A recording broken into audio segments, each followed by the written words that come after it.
হাজার হাজার কোটি টাকা লুটপাট সহ নানাভাবে শিক্ষা খাতকে ক্ষতিগ্রস্ত করেছে বিগত সরকার। এই সংকট কাটিয়ে উঠতে সুশাসন প্রতিষ্ঠা ও সংস্কারে মনোযোগী হবে সরকার, কথা বলেছেন অন্তর্বর্তী সরকারের শিক্ষা উপদেষ্টা অধ্যাপক সিআর আবরার।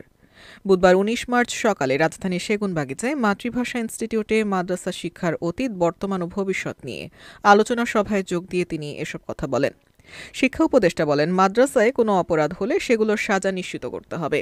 মাদ্রাসা শিক্ষার্থীদের সমাজ জীবনের জন্য উপযুক্ত করে গড়ে তুলতে হবে। তৈরি করতে হবে বিজ্ঞানভিত্তিক শিক্ষা। তিনি আরও বলেন, অতীতে পোশাকের কারণে অনেককে জঙ্গি সাজানো হয়েছিল।